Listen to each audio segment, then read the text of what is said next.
Hi, everyone. It's Kristen Hawkins. Welcome to this new episode, Explicitly Pro-Life Podcast. As you know, we are in this mini season of pro-life economics. And joining me today is the master, Trent Horn. Many of you have watched Trent Horn either in person at Students for Life events or at Catholic Answers events. A lot of you I know probably subscribe to Trent's podcast, The Council of Trent. He is the staff apologist at Catholic Answers down there in San Diego. I'm trying not to be jealous. He's debated at, UC Berkeley, UC Santa Barbara, Stanford. He's an adjunct professor of apologetics at Holy Apostles College. He's just an amazing human being. And if you ever want to know how to defend your pro-life beliefs and your Catholic faith, you need to make sure you follow all things Trent Horn. So thanks, Trent, for joining us today.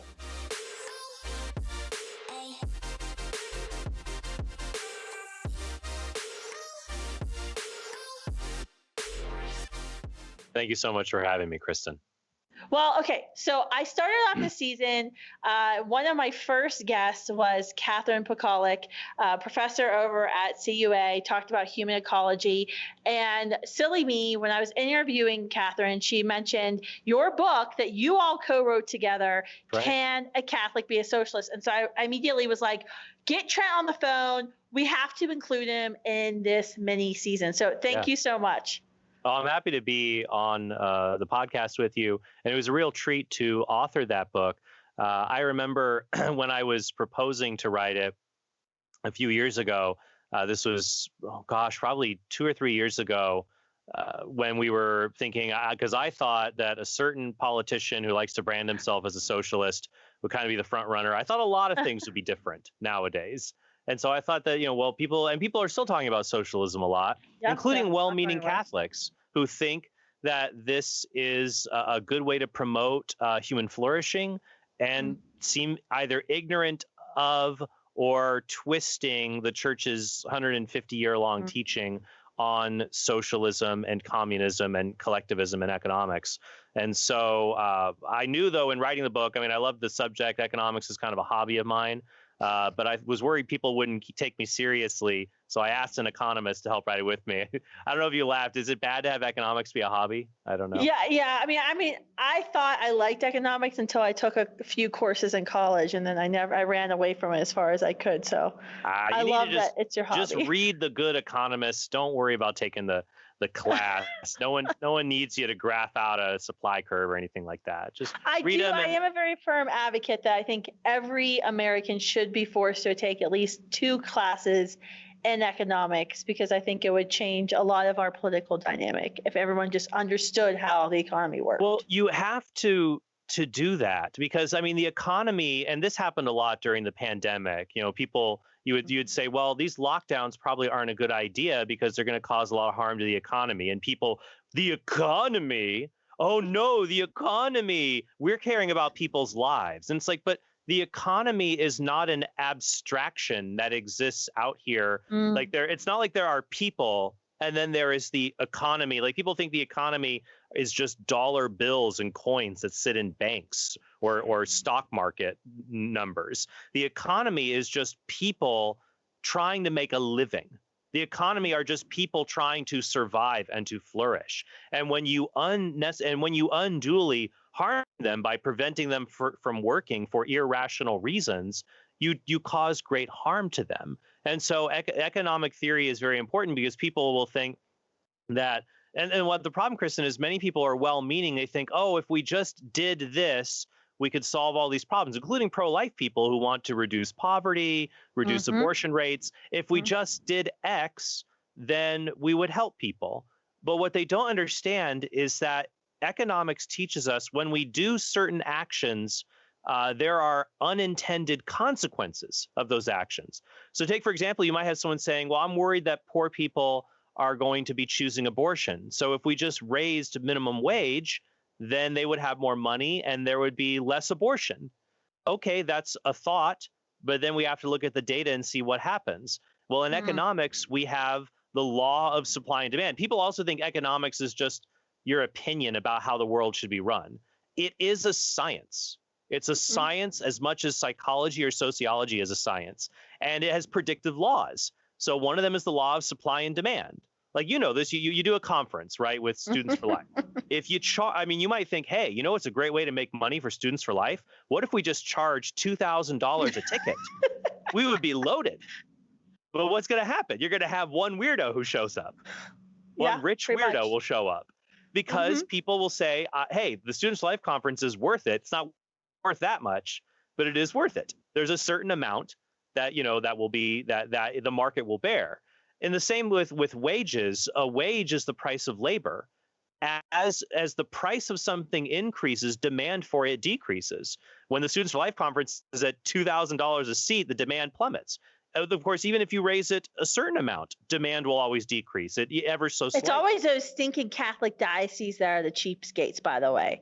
I'd reduce the rate every year that's unpublished where I'm actually losing money. And they're like, can you do a little better for Jesus?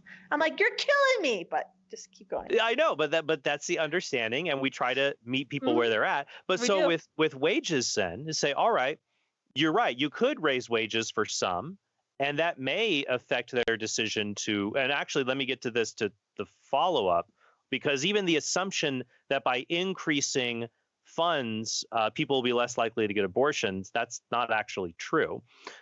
In doing that, the problem is in increasing some people's wages, you're going to decrease other people's wages to zero.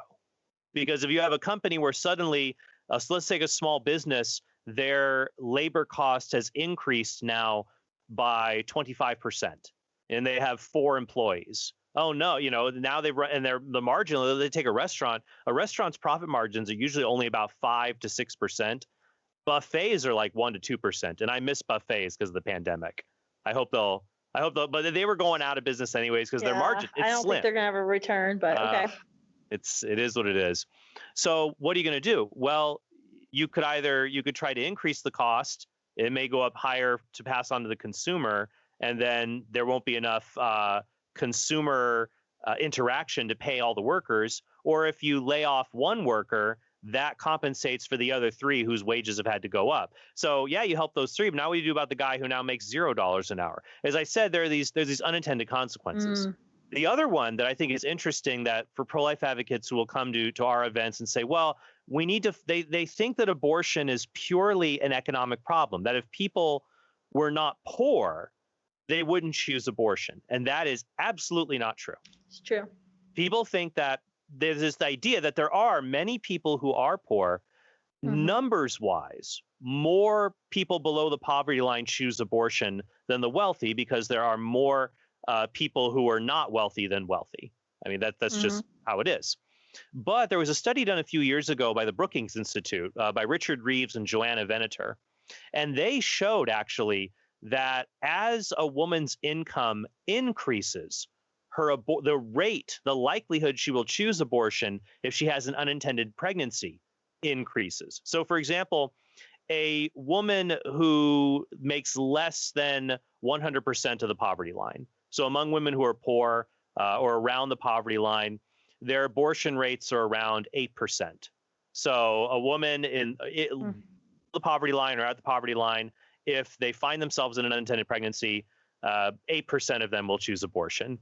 Women who make 400% above the poverty line, so let's say it's like around $50,000 a year, 31% of them will choose abortion if they have an unintended pregnancy, even though they have much more financial means.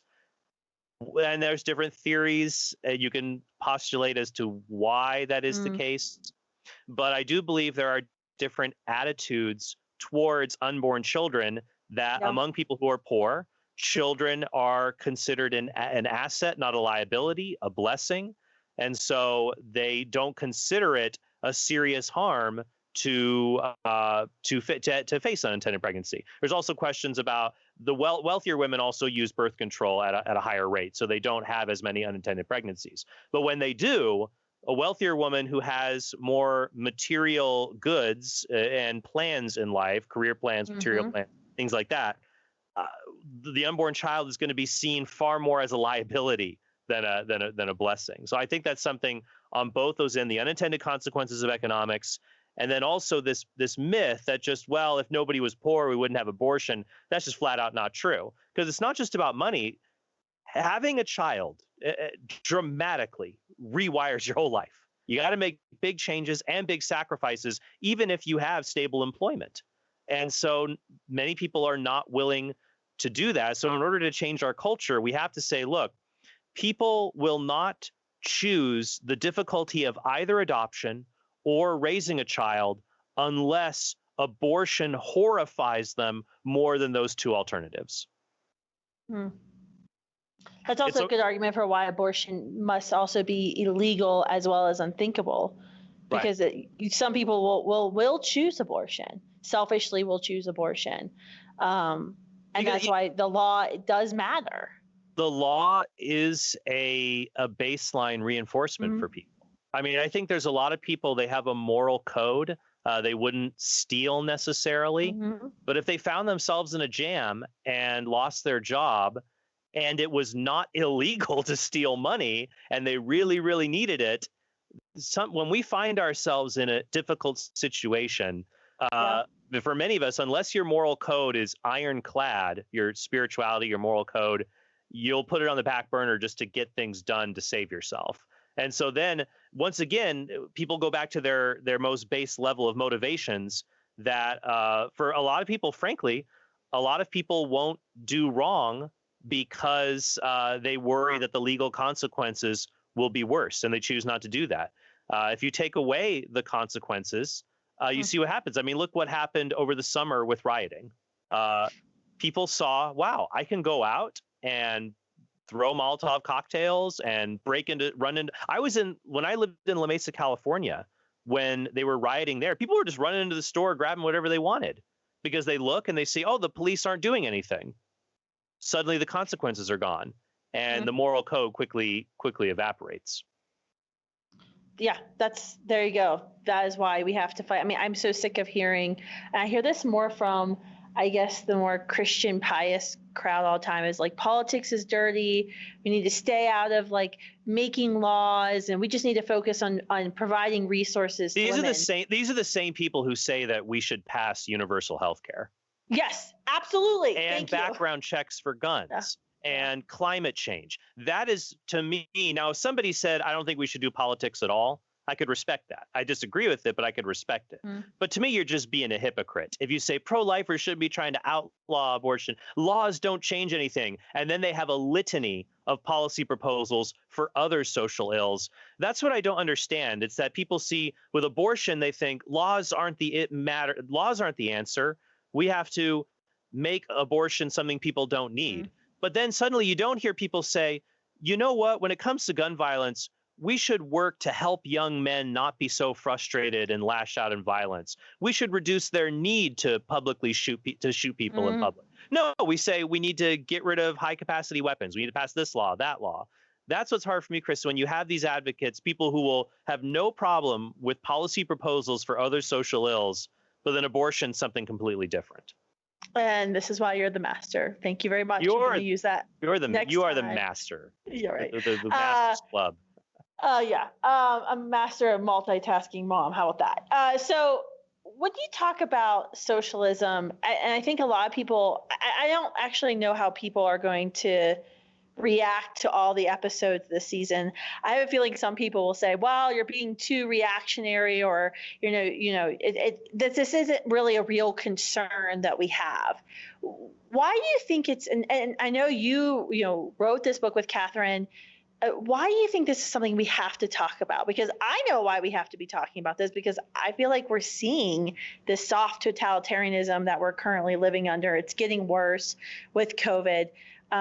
Why do you think we should be concerned as Christians, as pro-lifers, about a rise of socialist propaganda and policies in our nation? Kristen, I had the cops called on me when I took my kids to a playground in California. My kids were playing on the play equipment, and two sheriff's deputies came because someone called the police because the playgrounds were closed. It was deemed illegal to go to them because we were allegedly in a crisis. And I think COVID is a big deal. I'm not some kind of COVID denier. I think that we had a serious pandemic that we are now moving our way out of. But through it, we got a glimpse of what happens when the state uses its force. The state has a monopoly. What we have to worry about is the state has the monopoly on force. What's funny is I'll meet people who rail against millionaires and billionaires. To me, I am more terrified of the bureaucrat at City Hall than I am of any billionaire. The lowliest bureaucrat has more power over my life than the richest billionaire, because with the stroke of a pen, he can take away my ability to work, my ability to care for my children, to teach my children, to raise my children, to live in my home. He could do anything and bury me under paperwork and court cases to get it back. And so we saw in this pandemic in different states. Now, actually, I live in Texas now, not California. I'm done. Okay. I'm done. You're done. And it's just so different. It's so different that I'm here this week. I'm here in Texas. People aren't wearing masks. And guess what? Governor Abbott lifted the mask mandate. And by the way, the COVID alarmists were wrong at every turn. Don't listen to anything they say, anything, because they've been wrong at every step of the way. They said Florida's opening beaches. There's going to be a disaster. Didn't happen. Governor Abbott lifted the mask mandate. It's going to be a wide epidemic. Didn't happen. Our cases have dropped since then. They've been wrong every step of the way, and they refuse. And the thing is, the government, they'll never admit that they were wrong. And they can just pass the laws because they have power, and it's almost impossible to organize people to try to quickly respond to them when they do that. So you're absolutely right. Now, I'm not saying we're going to get hauled off to the gulags next week, but it happens incrementally. And so the danger in socialism, and by the way, for your listeners, look, socialism is not the government gives food stamps to people. That's fine. That's fine for government. We can debate about government entitlement programs. Socialism is when government says, this area of business, this area of the market, or the market in general, we cannot trust private firms and companies to serve people and for people to freely interact. We are going to allocate the resources and determine how they're allocated. And then that's where you get things like in Venezuela, where the grocery stores and the farms were nationalized and the government ran them. And at first it worked because the government had a ton of oil money. So the prices for food were dirt cheap. Like, we have poverty.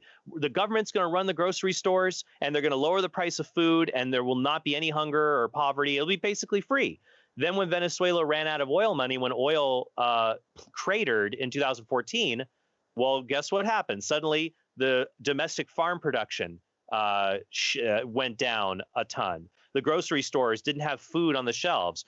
Shortages or something. If you didn't like shortages during COVID, in a capitalist society, the supply chains could rearrange themselves quickly. Mm-hmm. That's just your trial run of what it's like in socialist countries. That shortages are always something that happens because something as complex as an economy with hundreds of millions of people, you can't plan from the top down what people will want unless you just tell them what they want.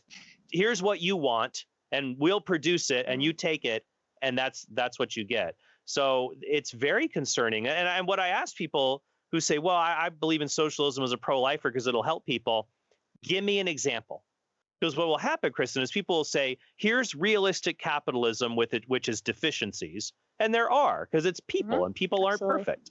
But it's either realistic capitalism or realistic socialism.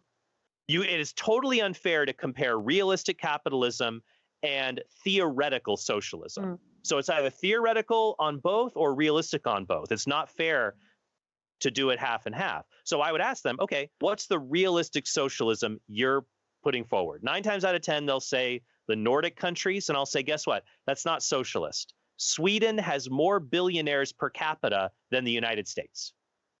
And that IKEA money's got to go somewhere, you know? Like they got Volvo, they have Peterson phones.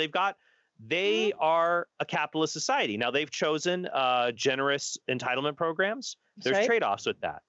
But true socialism is Soviet Union, North Korea, Venezuela, Algeria, Cuba, India to an extent, China before 1985, though it's still a very managed market economy. That's what we'll need to see. And so in my book with Catherine, Can a Catholic Be a Socialist? We walk people through the history, and it's grotesque how socialism not only fails to provide for the common good, it reaps what Pope Leo XIII called the harvest of misery. Mm-hmm.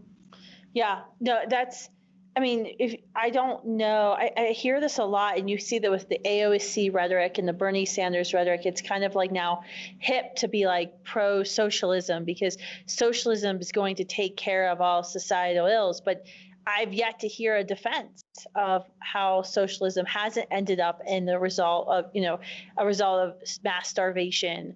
Or, I mean, look at Russia was a great example on what we saw with the Right. Soviet Union there. And It's sad because a lot of people don't know what the Soviet Union was. Like we went to the event. So you're a speaker for Young America's Foundation. I am as well, and we use YAF's Santa Barbara office from time to time to do trainings. And they have a piece of the Berlin Wall there. And I remember we were showing our students around. I was like, guys, let's take a picture for the Berlin Wall, and no one knew what I was talking about or the significance of the Berlin Wall. It's sad. When I was growing up, I had a globe in my bedroom that had East and West Germany on it.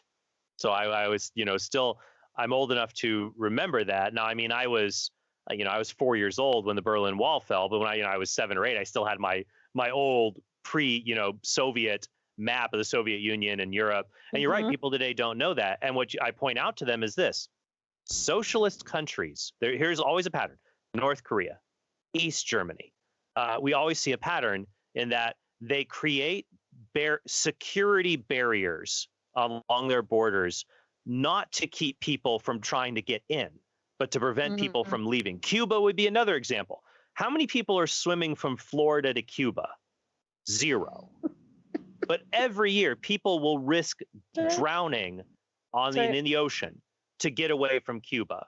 And people will lie about, Cuba's got, people believe, another thing that what they'll say, Chris, and this is the people who lack critical thinking skills, they'll say, but Cuba has, lower infant mortality rates than the United States. They're doing something right with socialized medicine. No, they're doing what all socialist and communist governments do. They lie. They lie about their medical records, or they distort them. So, for example, in Cuba, and this is true in other former Soviet countries, they do have lower infant mortality rates because they refuse to give medical care to prematurely born infants. So like in the United States, we have a higher infant mortality rate, but that's because we take risks and try to save babies that were born at 20 weeks, at 22 wees. But in Cuba and in these other countries, they won't. Or if a child is born and an infant dies, they'll just calculate it as a stillbirth. And they won't, they'll rework the numbers so they still have their low infant mortality rating. And they'll even if it's an infant who dies shortly after birth, they'll rework the numbers. Or in Cuba, if your child has a health problem, your unborn child, they'll pressure you to get an abortion. In China, they'll make you get an abortion. Yeah. So that's not the kind of thing. People say, socialism is great for pro-life. Look what's done in practice. Yeah, I mean, I always look at universal health care because I have 2 children with cystic fibrosis. It's one of the most expensive genetic diseases you can have. And there's great promise and cures along the way. My son is in this clinical trial. He's one of like 60 kids in the world that's been in this clinical trial, which could very well see him live into adulthood and very much a normal lifespan if it continues on the way it's been going for the past couple of years. But it was only because we live in the United States of America, because the United States of America took risks, because we spend money for R&D that we were able to see this drug developed. It wasn't until this drug that my son's on is the 4th generation of it. It's called a genetic modifier, where it actually goes in to the cell and corrects the cellular defect.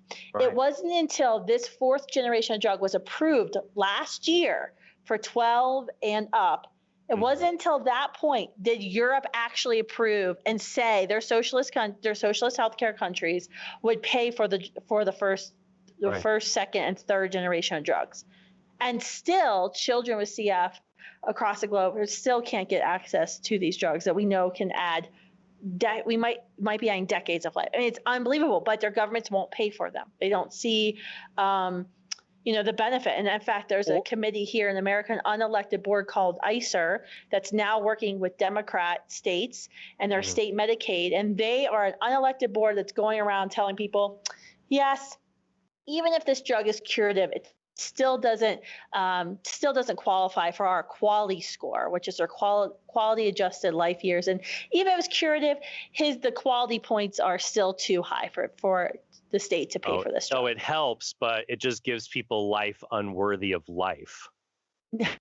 Yeah. Which was a term that was used in a certain government during World War II to justify euthanizing people. Life unworthy of life was the term translated in English from, you can guess which country I'm talking about. What I would say is that, look, people can reasonably disagree about healthcare reform and about the role of government in healthcare, but I am extremely cautious about the idea of government just taking over healthcare entirely. And what I would tell people is, look, just at an intuitive level, I mean, I used to work for the government in the community college system, and we didn't have to hustle because we had no competition. Competition makes everything better. Laser eye care, laser eye surgery was not covered by insurance for a long time. I think a lot of places it's still not covered. And because of that, laser eye surgery, the price continually decreased because people have to compete. Cell phones, over time, over the past 20 years, cell phones, unless it's the iPhone, you have your luxury phones, but also cellular phones that you can use, basic models, have gotten cheaper and cheaper and more reliable as competition exists. So I guess what we need to instill in young people who think, oh, we just need socialism. No. You want the government to fix everything. Here's what I don't get. They don't like billionaires and millionaires and private companies. They say that they're greedy and they don't trust them and they're just out for their own interest. But somehow they trust government. But wait, government has even more power they can abuse. And you think a politician is not acting for his own interest? Yeah, right. They've got a cushy job, pension, fame. They've got lobbyist support. I would say, look, the politician and the CEO, they're both acting out of their self-interest. Right. But here's the thing. The CEO, you don't have to give him your money. You don't have to. You have to give it to the politician or you'll go to jail.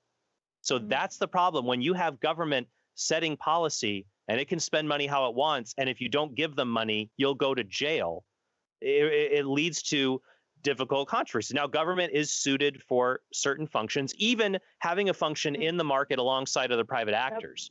But when it says, no, we're going to get rid of the private actors and do it ourselves, I would say, when has government done that better than the private sphere? And do you want to let them do that? What has the track record shown us? Do you really want government to, what if they took over transportation entirely? Do you want it all to be like Amtrak, where you wait around the Northeast corridor might be run at least decently. But anywhere else in the country, your train is 40 minutes late. That's just Amtrak. That's how it goes. And it'll always be plugging along. It's stunningly always on time in Washington, D.C. Oh, yeah. D.C. New York City. Surprise. It works well for those people. And that's how it goes when you look in all other countries. I was reading a book by Greg Mills called Why Africa is Poor. And people will say, oh, it's because of colonialism. It's because of racism. Africa is poor. No, most poverty around the world is because of an absence of private property rights. A lot of farmers, for example, they can't invest in their fields because they don't know if the field is theirs or their neighbor's because they don't have good survey lines. Or you can make a thriving business in Africa and a corrupt politician will come and seize it. In Venezuela, they would expropriate that business. They take it. So if you live in a country where your business can be taken over by the government in a single day, I, as an investor, I'm not going to give the risk. I can't give you money because there's way too much risk.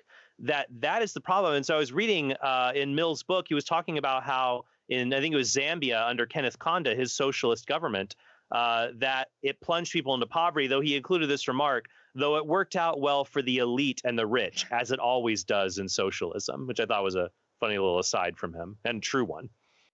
Absolutely.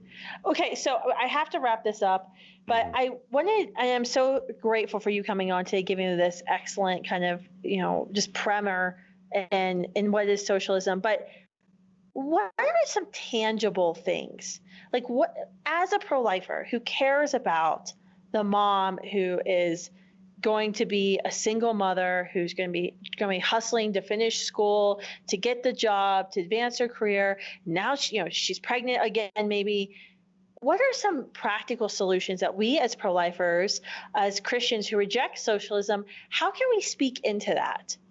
I'm going to be honest with you. I think there's an angle here that we're not ever talking about, and maybe political correctness. People are afraid to talk about it. We got to get the fathers back in the picture. Mm. We talk about abortion and they're missing. We just assume they're gone. They're in the wind. But the fact of the matter is, when you look at poverty, that's right. the people who are most likely to end up in poverty are single mothers with children. Mm-hmm. Married people are a married couple with children is there's some in poverty, but you're far less likely to be in poverty. Far less likely. Now, I'm not saying that you should marry an abusive person or something like that to get out of poverty. Though people always rush to these examples, to go because people want a policy prescription. We just need a policy prescription, or we need a simple charitable thing. And charity is good. We should provide resources to help people who are trying to get themselves off the ground. But nobody ever found long-lasting, perpetual stability through charity. It's meant to be something to help you to become self-sufficient in that regard. And so I would say the biggest thing here is to integrate these fathers into the lives of their children and to support them and appeal to their nobility as men to protect and stand up for their children, and then to push it backwards to not become pregnant outside of wedlock in the first place. It's sorry, people are like, it's Puritan, that's old school. It's reality, my friend. It's reality. If you don't want to be unhealthy, you have to eat right and exercise. If you don't want to be in poverty, you should follow the success sequence. I think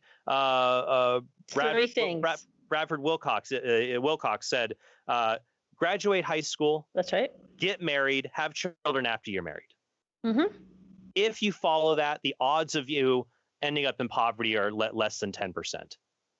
Okay, I'm sorry. And if people want to complain about me that I'm some kind of Puritan or something, well, the Puritans would have burned me at the stake, But the point is, I don't care. It's reality. I'm not saying it's the only thing. I'm not saying we shouldn't do charity in response, but in the culture we live in, I'm sorry, I just see people who are enabled to make destructive mistakes that keep them in poverty, like taking out $80,000 student loans so that you can study gender queer history in the Middle Ages.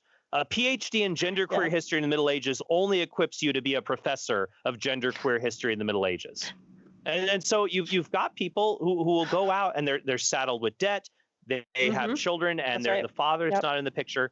I am very big in saying we as a community have to help one another to build strong families and strong relationships and to support people when adversity hits them if they're unable to care for themselves, but to not make them think that they, in principle, are unable to care for themselves. That's not true.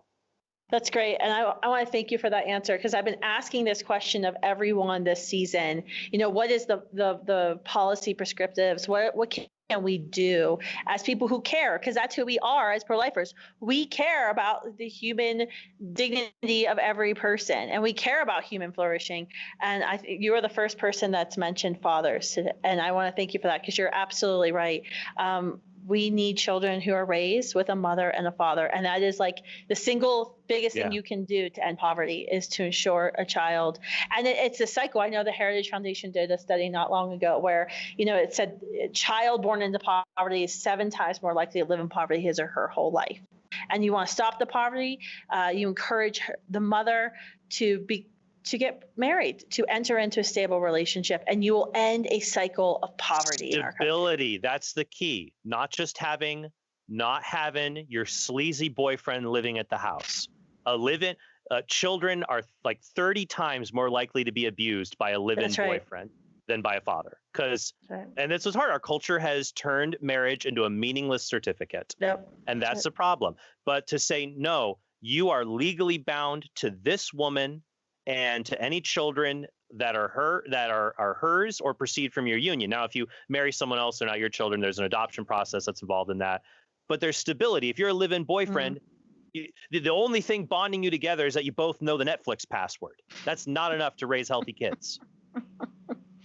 I don't think my husband and I know our Netflix password, both of us. Or you both know you have to call your mother-in-law because you're sharing hers. That's what happens. Yes, call my mom. Right. Well, thank you so much, Trent, for coming on today. It was so great to hear your thoughts on the subject. I hope everyone will check out your book, Can a Catholic Be a Socialist? Where can you get the book? Because I tried to get on iBooks and I couldn't download it. Well, so far it hasn't been purged from Amazon. So you can also get it. You can get it at shop.catholic.com. So that's Catholic Answers Direct, shop.catholic.com. Can a Catholic be a socialist? I think it's available on Audible as well. So you can get that there. And then I'd also recommend your listeners check out my podcast, The Council of Trent, COUNSEL. That is available on iTunes, Google Play. And we've been on YouTube for a few months now, so that's a lot of fun. And they've kept you on, so that's a good thing. They have. For now. So thanks so much for coming on today. Thank you for this incredible conversation. There was a lot of really important takeaways. So I hope you all are taking notes. I was taking notes during this. Thank you all for tuning into this episode of Exclusively Pro-Life.